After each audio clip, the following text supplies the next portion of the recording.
जय माता दी। नमस्कार दोस्तों, स्वागत है आप सभी का हमारे YouTube चैनल लक्ष्मी शर्मा की कहानियां पर।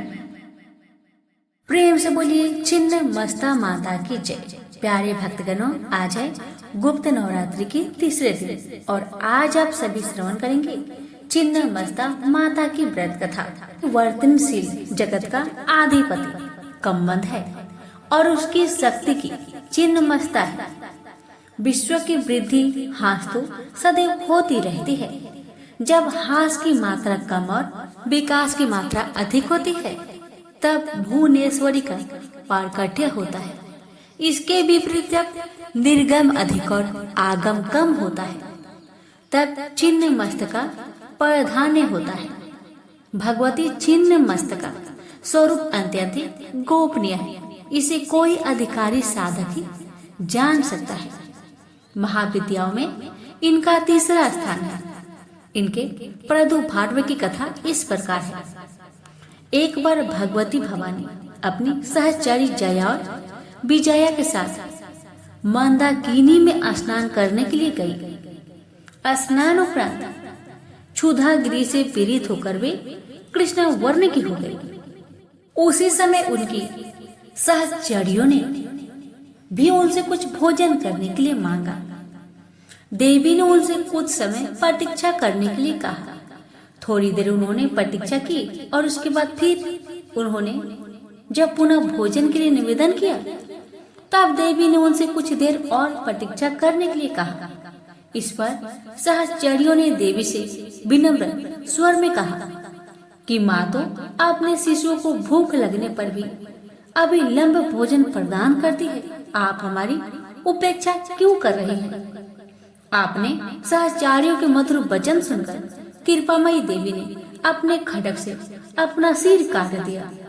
कटा हुआ सिर देवी के बाएं हाथ में आ गिरा और उनके कम बंद से रक्त की 3 धाराएं प्रवाहित हुई।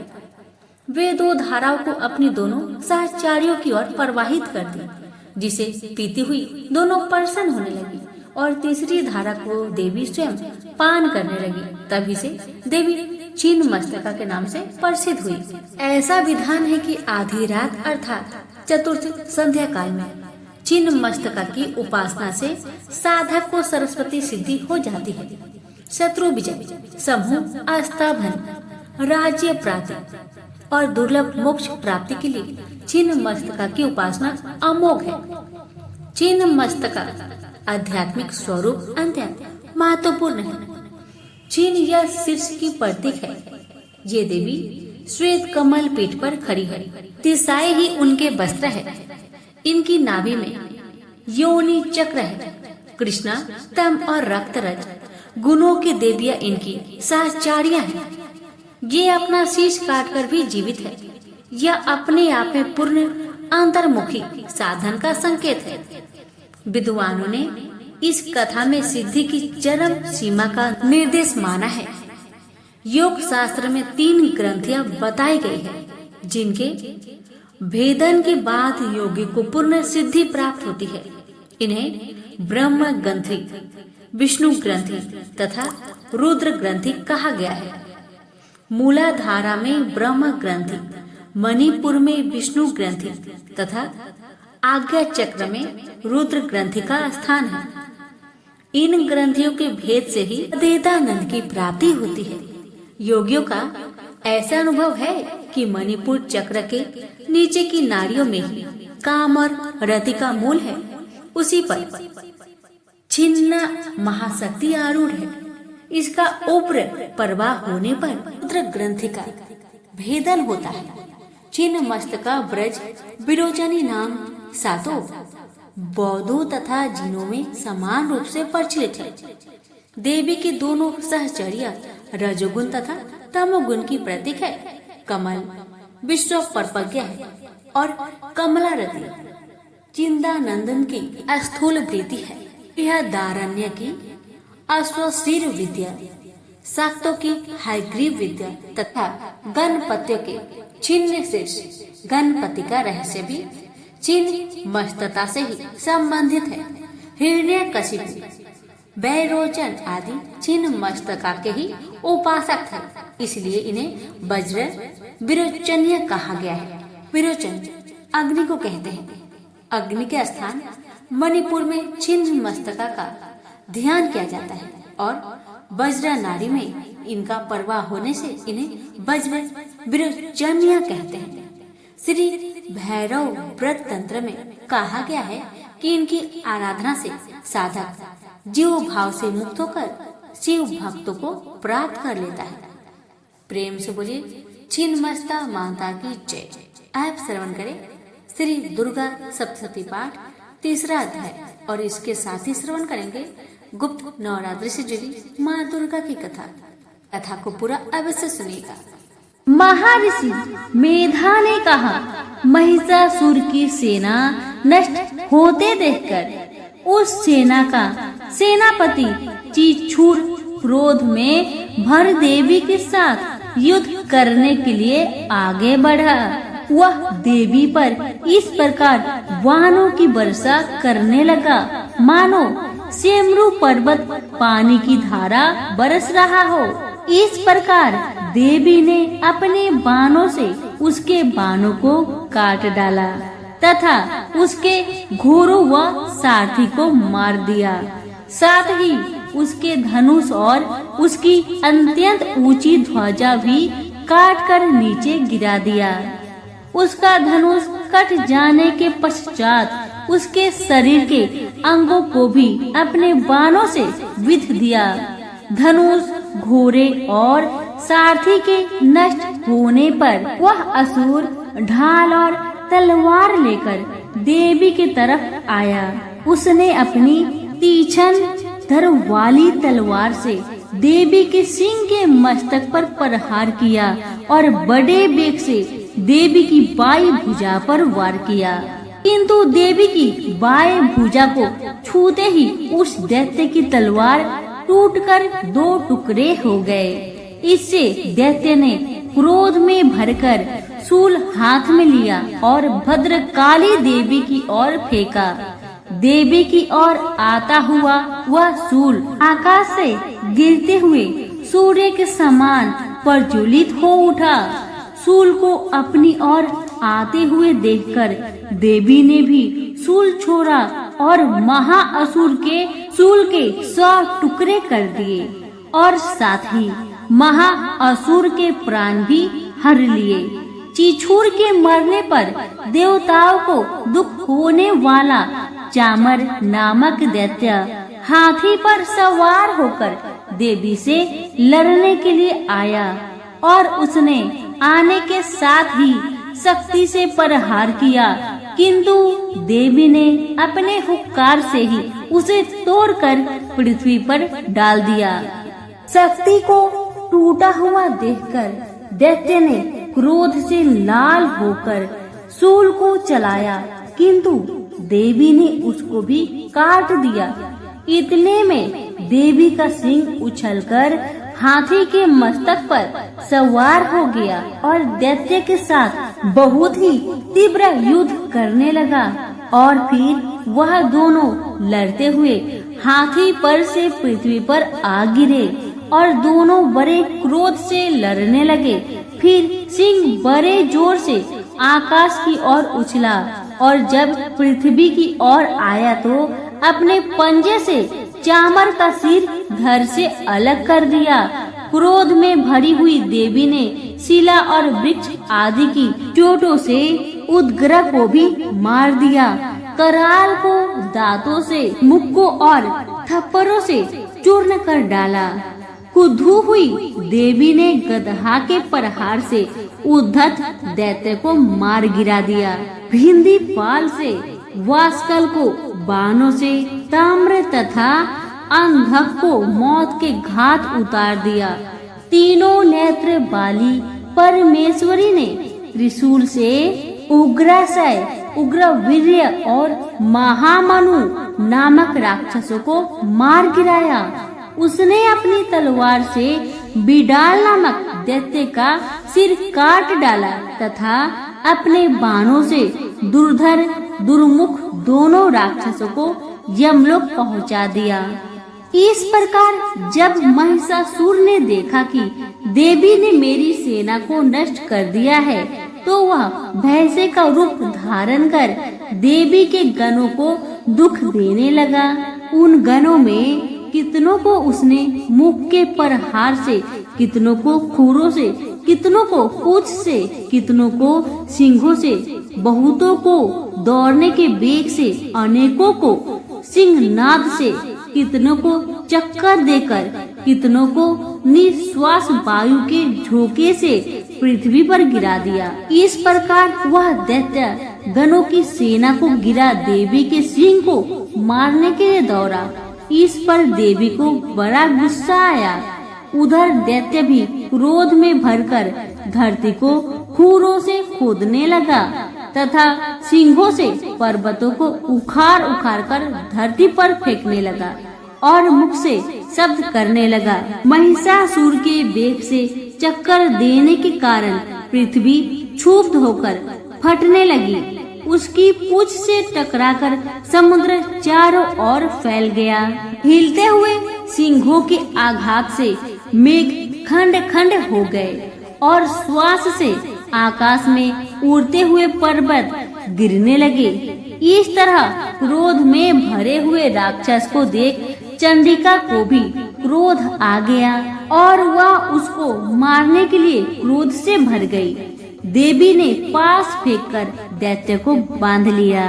उसने बंध जाने पर दैत्य का रूप त्याग दिया और सिंह का रूप बना लिया और जैसे ही देवी उसका सिर काटने के लिए तैयार हुई, उसने पुरुष का रूप बना लिया जो कि हाथ में तलवार लिए था। देवी ने तुरंत ही अपने बाणों के साथ उस पुरुष को ही उसकी तलवार ढाल सहित बींध डाला। इसके पश्चात वह हाथी के रूप में दिखाई देने लगा और अपनी लंबी सूंड से देवी के सिंह को खींचने लगा और गरजने लगा। देवी ने तलवार से उसकी सूंड काट डाली। तब राक्षस ने एक बार फिर भैंसे का रूप धारण कर लिया और पहले की तरह चर अचर जीवों सहित समस्त त्रिलोकी को व्याकुल करने लगा। इसके पश्चात क्रोध में भरी हुई देवी बारंबार उत्तम मधु का पान करने लगी और लाल लाल नेत्र करके हंसने लगी। उधर बलवीर्य तथा मद से क्रुद्ध हुआ दैत्य भी गरजने लगा। अपने सिंगों से देवी पर पर्वतों को फेंकने लगा। देवी अपने बाणों से उसके फेंके हुए पर्वतों को चूर्ण करती हुई बोली, ओ मूर्ख, जब तक मैं मधुपान कर रही हूँ तब तक तू गरज ले और इसके पश्चात मेरे हाथों तेरी मृत्यु हो जाने पर देवता गरजेंगे। महर्षि मेधा ने कहा। यूं कहकर देवी उछलकर उस दैत्य पर चढ़ी और उसको अपने पैर से दबाकर शूल से उसके गले पर आघात किया। देवी के पैर से दबने पर भी दैत्य ने अपने दूसरे रूप से अपने मुख से बाहर होने लगा। अभी वह आधा ही बाहर निकला था कि देवी ने अपने प्रभाव से उसे रोक दिया। जब वह आधा निकला हुआ दैत्य युद्ध करने लगा तो देवी ने अपने तलवार से उसका सिर काट दिया। इसके पश्चात सारी राक्षस सेना हाहाकार करती हुई वहां से भाग खड़ी हुई और सब देवता अत्यंत प्रसन्न हुए और ऋषियों महर्षियों सहित देवी की स्तुति करने लगे। गंधर्व राज गान करने तथा अप्सराएं नृत्य करने लगी। तो प्रेम से बोलिए दुर्गा मैया की जय हो। महर्षि माधा बोले, देवी ने जब पराक्रमी दुरात्मा महिषासुर को मार गिराया और असुरों की सेना को मार दिया, तब इंद्र आदि समस्त देवता अपने सिर तथा शरीर को झुकाकर भगवती की स्तुति करने लगे। जिस देवी ने अपनी शक्ति से यह जगत व्याप्त किया है और जो संपूर्ण देवताओं और महर्षियों की पूजनीय है, उस अंबिका को हम भक्ति पूर्वक नमस्कार करते हैं। वह हम सबका कल्याण करे। जिस अतुल प्रभाव और बल का वर्णन भगवान विष्णु, शंकर और ब्रह्मा भी नहीं कर सके, वही देवी संपूर्ण जगत का पालन करने के लिए अशुभ भय का नाश करे। पुण्य आत्माओं के घरों में तुम स्वयं लक्ष्मी रूप में हो और पापियों के घरों में तुम अलक्ष्मी रूप में हो, और सतकुल में उत्पन्न होने वालों के लिए लज्जा रूप में उनके घर में निवास करती हो। हम उस दुर्गा भगवती को नमस्कार करते हैं। हे देवी, इस विश्व का पालन करो। हे देवी, हम तुम्हारे अचिंत्य रूप का किस प्रकार वर्णन करें। असुरों का नाश करने वाले भारी पराक्रम तथा समस्त देवताओं और दैत्यों के विषय में जो तुम्हारे पवित्र चरित्र हैं, उनको हम किस प्रकार वर्णन करें। देवी, गुणामिका होने पर भी तुम संपूर्ण जगत की उत्पत्ति का कारण हो। हे देवी, भगवान विष्णु, शंकर आदि देवता किसी ने तुम्हारा पार न पाया। तुम सबकी आश्रय रूप में हो। यह संपूर्ण जगत तुम्हारे ही अंश रूप में है, क्योंकि तुम सबकी अधिभूत प्रकृति हो। हे देवी, तुम्हारे जिस नाम के उच्चारण से संपूर्ण यज्ञों में सब देवता तृप्ति लाभ करते हैं, वह स्वाहा तुम ही तो हो। इसके अतिरिक्त तुम पितरों की तृप्ति का कारण हो, इसलिए देव आपको स्वधा कहते हैं। हे देवी, वह विद्या जो मोक्ष को देने वाली है, जो अचिंत्य महाज्ञान स्वरूपा है, तत्व के सार को बस में करने वाले, संपूर्ण दोषों को दूर करने वाले, मोक्ष की इच्छा वाले मुनिजन जिनका अभ्यास करते हैं, तुम ही हो। तुम वाणी रूप में हो और दोष रहित ऋग यजु वेदों की तथा उद्गीत और सुंदर पद पाठ बालों की तथा सामवेद की खजाना रूप हो। तुम भगवती हो। इस विश्व की उत्पत्ति एवं पालन के लिए तुम वरदा के रूप में प्रकट हुई हो, और तुम संपूर्ण संसार की पीड़ा हरने वाली हो। हे देवी, जिससे सारे शास्त्रों को जाना जाता है, वह मेधा शक्ति तुम ही हो, और दुर्गम भव सागर से पार करने वाली नौका भी तुम ही हो। लक्ष्मी रूप तुम ही हो। विष्णु भगवान के हृदय में निवास करने वाली और भगवान महादेव द्वारा सम्मानित गौरी देवी तुम ही हो। मंद मुस्कान वाले निर्मल पूर्ण चंद्र बिंब के समान और उत्तम स्वर्ण की मनोहर कांति से कामनीय तुम्हारे मुख को देखकर भी महिषासुर क्रोध में भर गया। यह बड़े आश्चर्य की बात है। और देवी, तुम्हारा यही मुख जब क्रोध से भर गया, उदय काल के चंद्रमा की भांति लाल हो गया और तनी हुई भोग के कारण विकराल रूप हो गया। उसे देखकर भी महिषासुर के शीघ्र प्राण नहीं निकल गए। यह बड़े आश्चर्य की बात है। आपके कुपित मुख के दर्शन करके भला कौन जीवित रह सकता है। हे देवी, आप हमारे कल्याण के लिए प्रसन्न हो जाइए। आपके प्रसन्न होने से इस जगत का अभ्युदय होता है, और जब आप क्रोध हो जाती हैं, तो कितने की कुलों का सर्वनाश हो जाता है। यह हमने अभी अभी जाना है, जबकि आपने महिषासुर की बहुत बड़ी सेना को देखते देखते मार दिया। हे देवी, सदा प्रताप देने वाली, तुम जिस पर प्रसन्न हो जाती हो, वही देश में सम्मानित होते हैं। उनके धन यश की वृद्धि होती है। उनका धर्म कभी शिथिल नहीं होता, और उनके यहाँ अधिक पुत्र, स्त्रियां और नौकर होते हैं। हे देवी, तुम्हारी कृपा से ही धर्मात्मा पुरुष प्रतिदिन श्रद्धा पूर्वक यज्ञ करता है और धर्मा अनुकूल आचरण करता है। और उसके प्रभाव से स्वर्ग लोक में जाता है, क्योंकि तुम तीनों लोकों में मनवांछित फल देने वाली हो। माँ दुर्गे, तुम स्मरण करने पर संपूर्ण जीवों के भय नष्ट कर देती हो और स्थिर चित बालों के द्वारा चिंतन करने पर उन्हें और अत्यंत मंगल देती हो। हे दरिद्र, दुख व भय हरने वाली देवी, तुम्हारे सिवा दूसरा कौन है? आपका चित सदा दूसरों के उपकार में लगा रहता है। हे देवी, तुम शत्रुओं को इसलिए मारती हो कि उनके मारने से दूसरों को सुख मिलता है। वह नरक में जाने के लिए चिरकाल तक पाप करते रहे हैं, किंतु तुम्हारे साथ युद्ध करके सीधे स्वर्ग को जाए, इसलिए ही तुम उनका वध करती हो। हे देवी, क्या तुम दृष्टिपात मात्र से समस्त असुरों को भस्म नहीं कर सकती? अवश्य ही कर सकती हो। तुम्हारा शत्रुओं को शस्त्रों के द्वारा मारना इसलिए है कि शस्त्रों के द्वारा मरकर स्वर्ग लोक को जाए।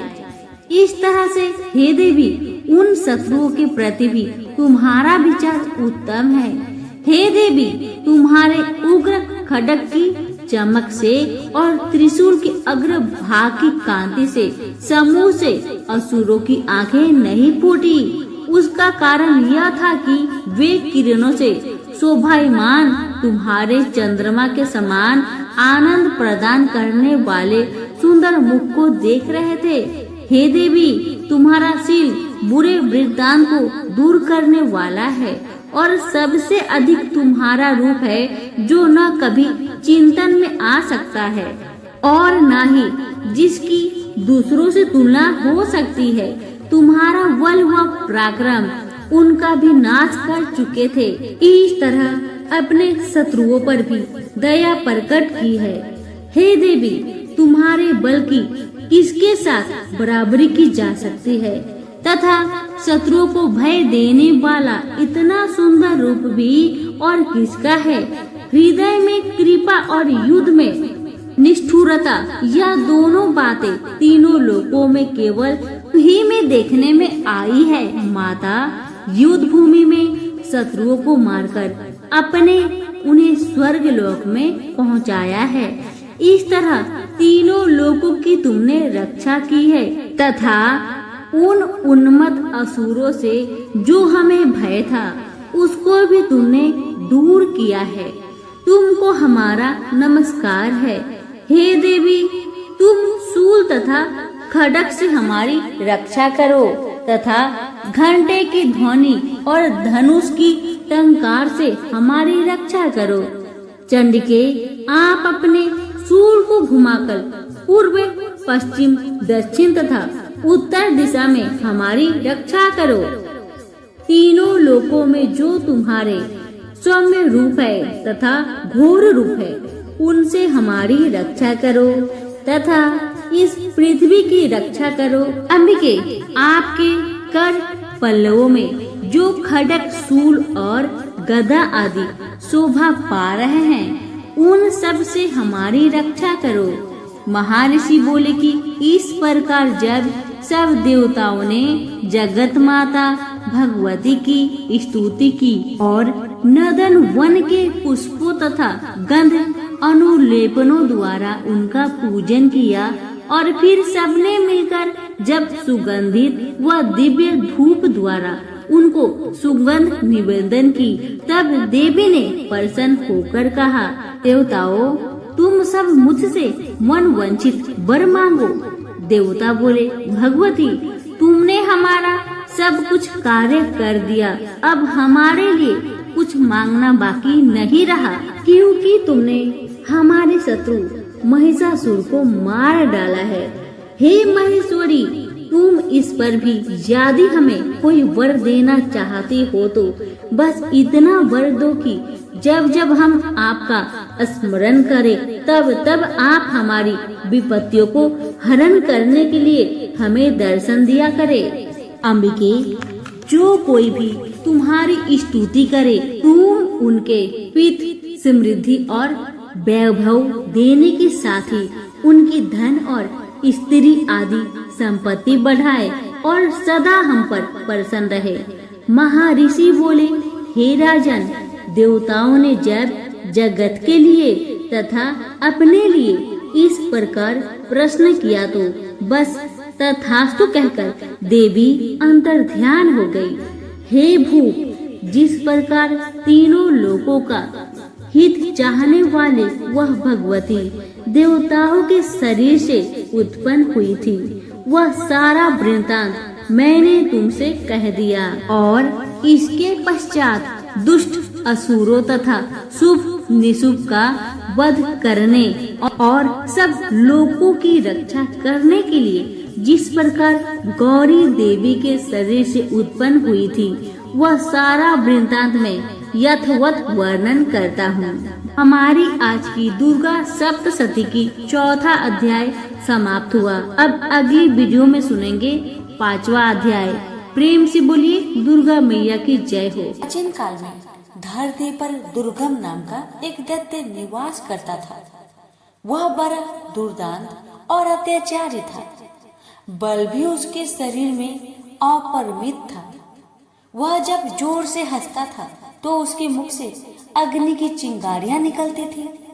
दुर्गम ऋषि मुनियों और संतों पर अपना अधिकार स्थापित करना चाहता था। उन्हें अपने संकेत पर चलाना चाहता था, पर प्रयत्न करने पर भी उसकी यह इच्छा पूरी नहीं हो पाती थी। कारण यह था कि ऋषि मुनियों के पास वेदों का ज्ञान था, सिद्धियां थी। दुर्गम जब भी आक्रमण करता था, वह उनकी सिद्धियों और शक्तियों से पराजित हो जाता था। उसने सोचा कि जब तक ऋषियों मुनियों के पास वैद रहेंगे, वह उन पर आधिपत्य स्थापित नहीं कर सकेगा। किसी प्रकार उनसे वैद छीन लेने चाहिए। यह सोचकर वह वेद प्राप्त करने के लिए ब्रह्मा जी की तपस्या करने लगा। तप करते करते 100 वर्ष बीत गए। उसकी कठिन तपस्या को देखकर ऋषि मुनि भयभीत हो उठे। वेदों के पंडित कांपने लगे। उन्होंने एक साथ मिलकर दुर्गम के तप को भंग करने का बड़ा प्रयत्न किया, पर दुर्गम हिमालय की तरह अपने स्थान पर अडिग बना रहा। दुर्गम ने अविचलित रूप से 1000 वर्षों तक तप किया। आखिर ब्रह्मा जी का आसन हिला। उन्होंने प्रकट होकर दुर्गम से कहा, वत्स, मैं तुम्हारी तपस्या से प्रसन्न हूँ, बोलो तुम्हें क्या चाहिए। दुर्गम ने ब्रह्मा जी को प्रणाम करते हुए कहा, भगवान, यदि आप मेरी तपस्या से प्रसन्न हैं, तो मुझे वेद चाहिए। ब्रह्मा जी वरदान देकर चले गए। वेद दुर्गम के पास आ गए। ऋषि मुनि वेद ज्ञान से वंचित हो गए। उनकी सिद्धियां और शक्तियां लुप्त हो गई। यज्ञ बंद हो गए। यज्ञों में दी जाने वाली हवियां भी बंद हो गई। हवियों से परिपुष्ट होने वाले देवता निर्बल हो गए। दुर्गम ने देवलोक पर आक्रमण करके सहज ही उसे अपने अधिकार में ले लिया। देवता देवलोक छोड़कर भाग गए। उधर धरती पर पानी न बरसने के कारण अकाल पड़ गया।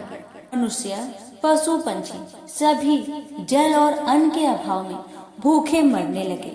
चारों ओर हाहाकार मच गया। भूख से व्याकुल प्रजा राजा के द्वार पर पहुंची, पर राजा के भंडार में भी अन्न का नाम तक नहीं था। राजा दुखी प्रजा जनों के साथ ऋषियों के पास गया। ऋषियों ने कहा, राजन, हम क्या कर सकते हैं? हम वेद मंत्रों को भूल गए हैं। ब्रह्मा जी के वरदान से वे दुर्गम के पास चले गए हैं। पृथ्वी पर न यज्ञ हो रहे हैं, न देवताओं को हवियां दी जा रही है। देवता निर्बल हो गए हैं। वे भी कुछ नहीं कर सकते। इस महासंकट को दूर करने के लिए क्या किया जाए, सोच विचार होने लगा।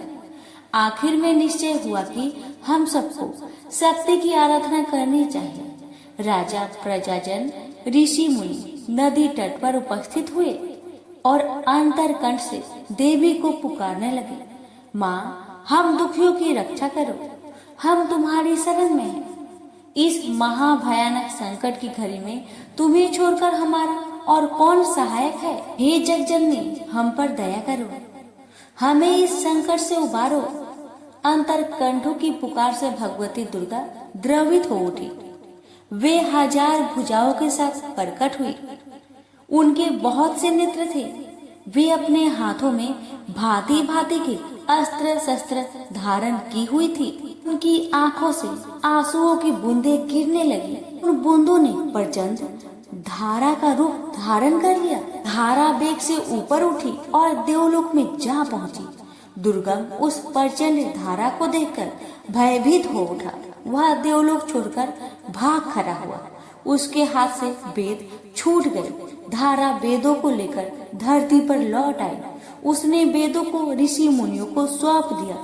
ऋषि मुनियों ने माँ दुर्गा से प्रार्थना की, माँ अब आप हमें छोड़कर न जाए, या धरती पर निवास कीजिए। भगवती दुर्गा ने ऋषि मुनियों की प्रार्थना स्वीकार कर ली। वे अपने लोक में न जाकर धरती पर ही रह गई। कहते हैं सहारनपुर की शाकंभरी देवी वही देवी है जिनकी आंसुओं की प्रचंड धारा में दुर्गम सदा सदा के लिए लुप्त हो गया था और जिन्होंने उनसे वेद भी छीनकर पुनः ऋषियों को सौंप दिए थे। प्रेम से बोलिए माँ दुर्गा की जय हो, शाकंभरी देवी की जय हो। ये माँ दुर्गा की एक अन्य कथा, ये कथा है पूजा का प्रसाद। एक ब्राह्मण था, वह बहुत गरीब था। अपनी इस दशा में भी वह माँ भगवती की बहुत बड़ा भक्त था। उसकी पत्नी भी भोली भाली थी। गरीबी की दिन बिताते हुए उसने पति से कभी कुछ नहीं कहा। ब्राह्मण की एक बेटी थी, वह बड़ी सुंदर और चतुर थी। माँ बाप अपनी बेटी को बहुत प्यार करते थे, किंतु जैसे जैसे बेटी बड़ी होती गई उसके विवाह की चिंता उन्हें सताने लगी। एक समय की बात है कि रात बहुत अंधेरी थी। झमझमाझम बरसते पानी में जब आकाश में बादल गरज रहे थे, तभी किसी ने ब्राह्मण का दरवाजा खटखटाया। ब्राह्मण ने दरवाजा खोला। सामने एक राहगीर खड़ा था।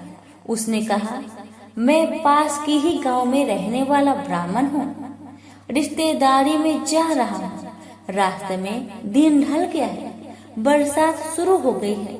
बड़ी कठिनाई से यहाँ तक आ सका हूँ। ब्राह्मण ने कहा, अतिथि के रूप में आप मेरे लिए पूज्य हैं। घर में जो कुछ रूखा सूखा है उसे खाकर संतोष करें। अतिथि ब्राह्मण सत्कार से बहुत प्रसन्न हुआ। बातों बातों में उसे ब्राह्मण की गरीबी और बेटी के विवाह की चिंता की भनक पड़ गई। उसने ब्राह्मण से कहा, आप चिंता ना करें, मेरे गांव में ब्राह्मण का ही एक सुशील लड़का है। मैं आपकी बेटी के हाथ पीले करवाने की जिम्मेदारी उठाता हूँ। दूसरे दिन वह ब्राह्मण चला गया। उसी के प्रयत्न से ब्राह्मण की पुत्री का विवाह हो गया। मगर एक इच्छा और रह गई। माँ दुर्गा देवी की पूजा हो जाती और घर पर 2-4 ब्राह्मण भोजन कर लेते तो कितना अच्छा होता। ब्राह्मण बोला, मेरे मन में भी यह बात थी। विवाह के बाद बेटी को भी नहीं भुला पाया।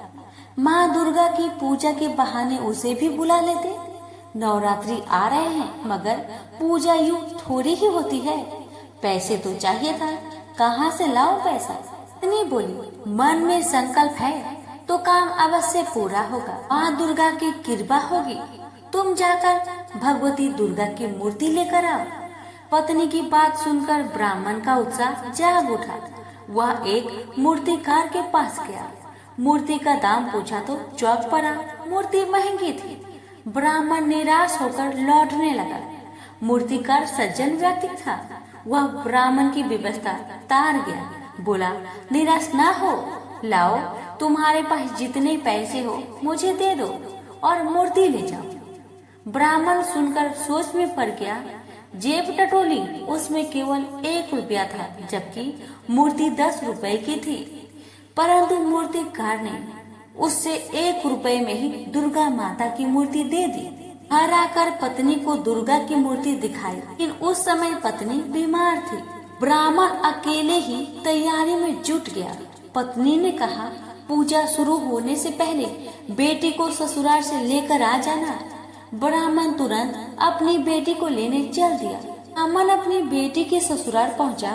बहू के पिता को खाली हाथ देखा तो उसकी सास भड़क गई और बहू को नहीं भेजा। अपनी गरीबी पर ब्राह्मण को आज पहली बार बहुत दुख हुआ। वह गांव के बाहर आया, एक पेड़ के नीचे बैठकर देर तक रोता रहा। तभी उनके कानों में आवाज आई, पिताजी चलिए, मैं आ गई। बड़ी मुश्किल से सास ने भेजा है। ब्राह्मण ने आंखें उठाकर देखा, उसकी लड़की सामने थी। घर आकर ब्राह्मणी और उसकी बेटी ने बड़ी श्रद्धा से देवी की पूजा की। किसी तरह जुगाड़ करके देवी के प्रसाद लिए, कुछ फल और दूसरी सामग्री जुटा ली। परंतु समस्या थी कि इतने कम प्रसाद से काम कैसे चलेगा।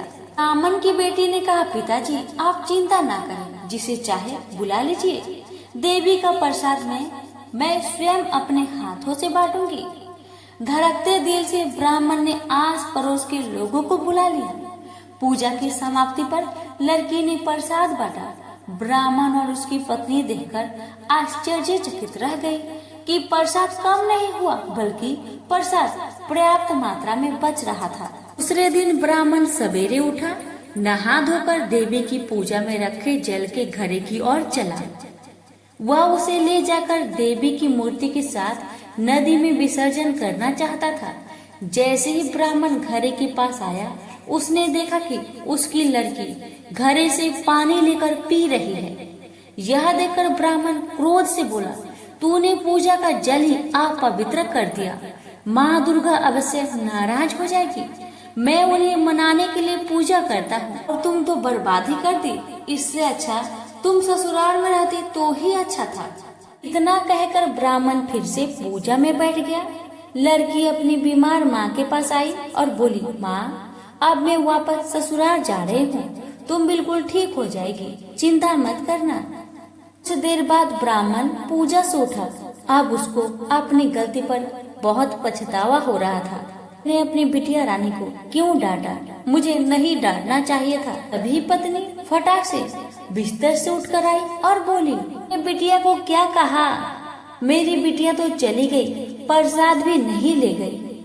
ब्राह्मण ने कहा, बस क्या बताओ, मुझसे गलती हो गई। तुम खाट से उठकर यहाँ क्यों चली आई? जाकर आराम करो, तुम्हारा तबीयत खराब है ना?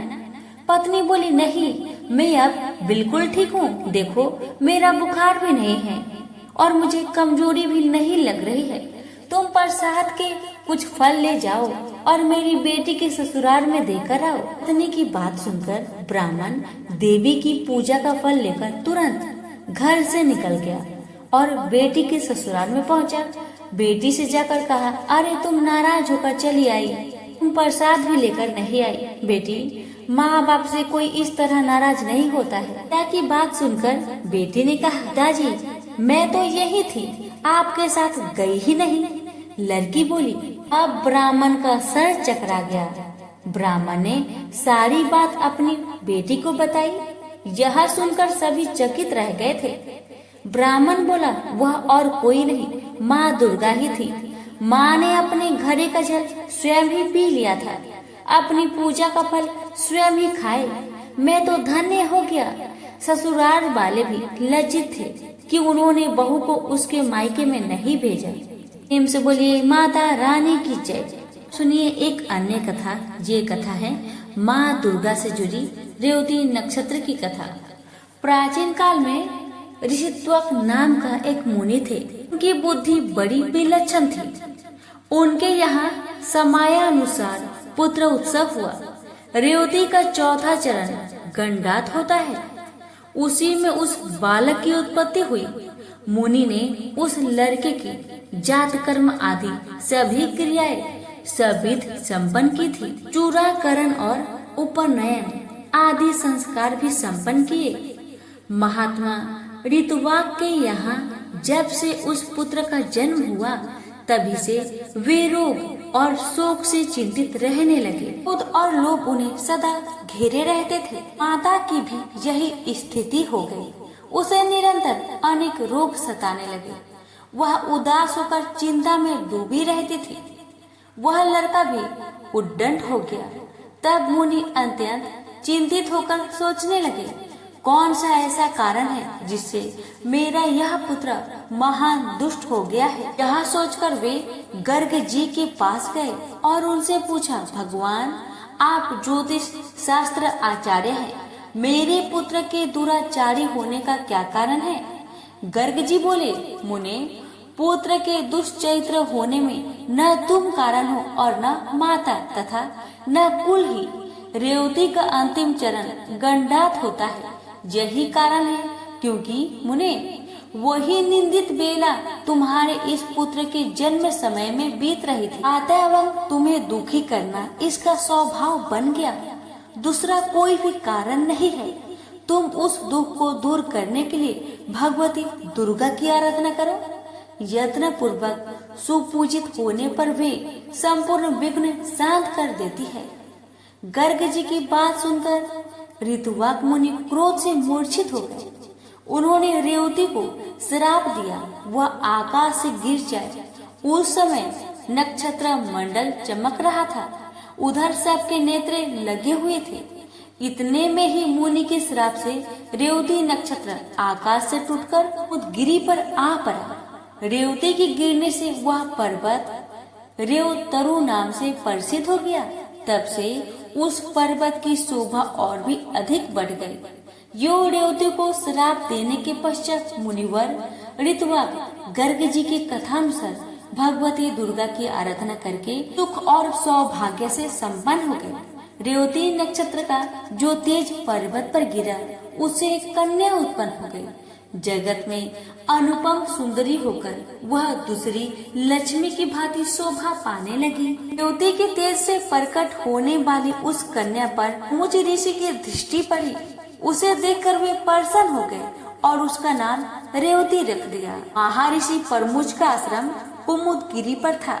उस कन्या को वे अपने स्थान ले आए और पुत्री की भांति धर्म पूर्वक उसके पालन पोषण की व्यवस्था कर दी।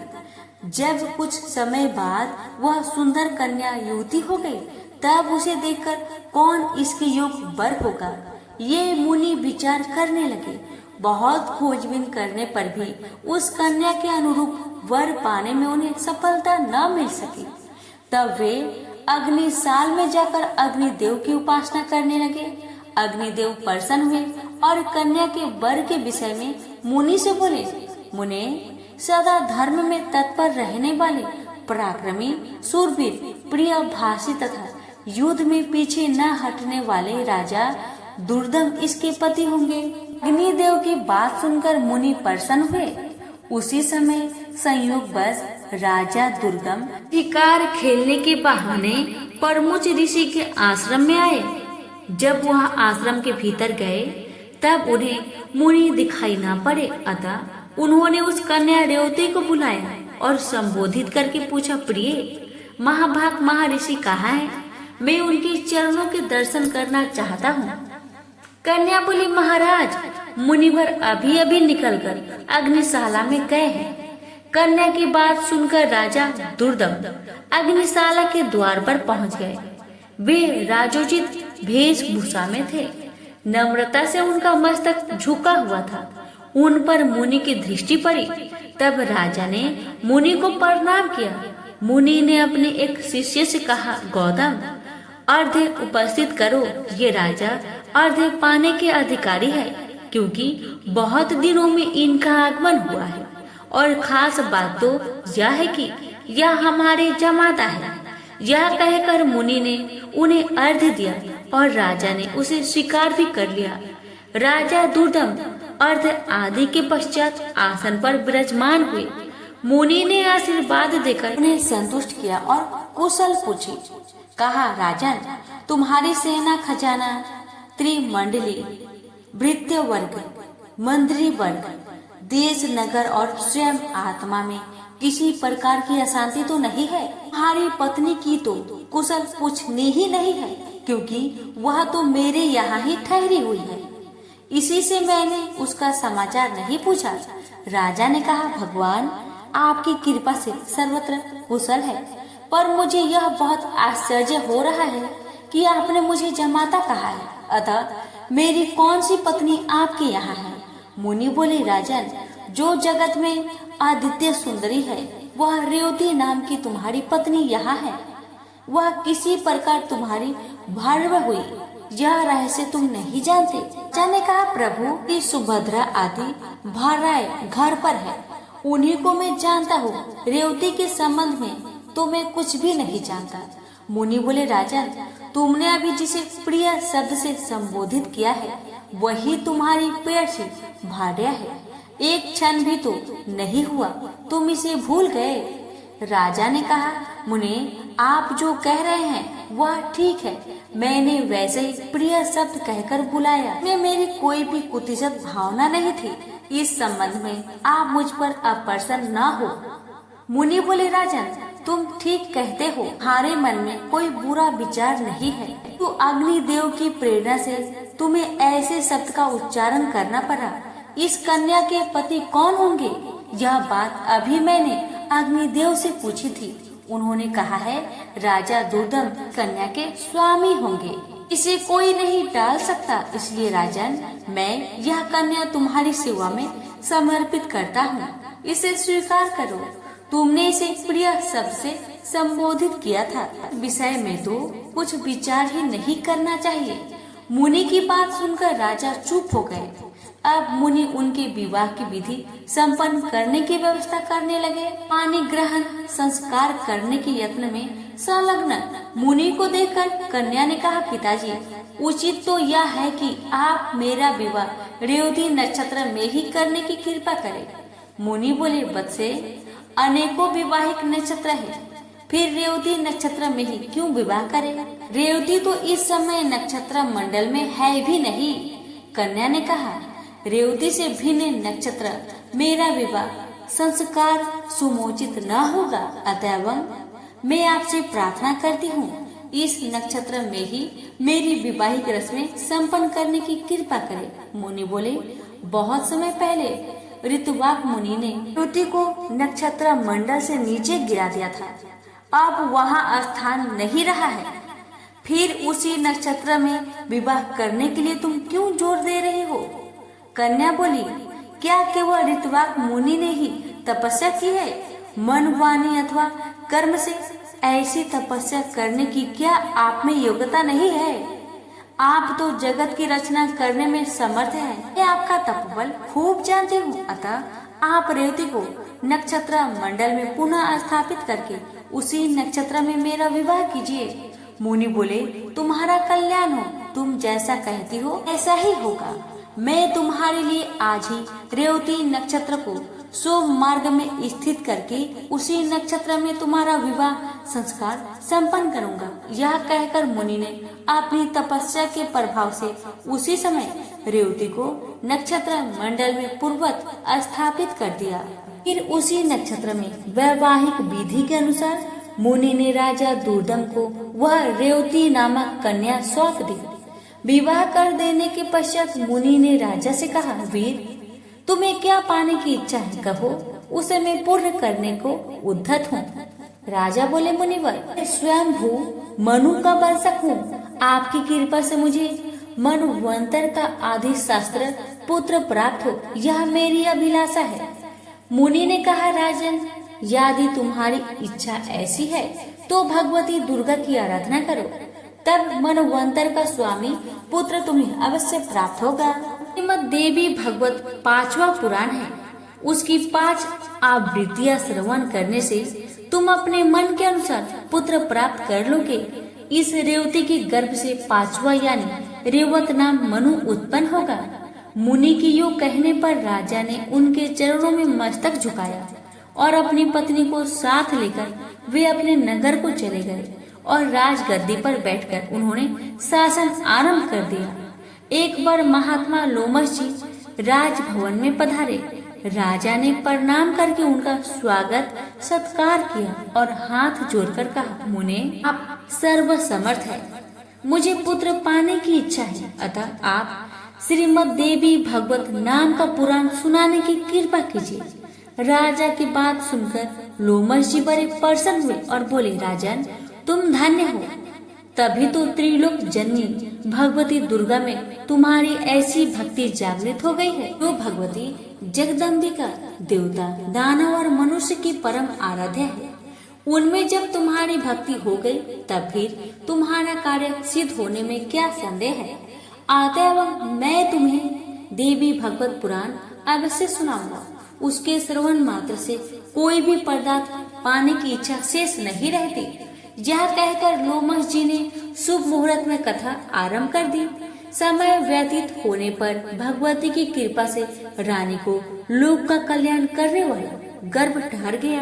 गर्भ की अवधि पूर्ण होने पर ग्रहों के उत्तम युग में रानी ने पुत्र को जन्म दिया। पुत्र जन्म की बात सुनकर राजा की खुशी का ठिकाना न रहा।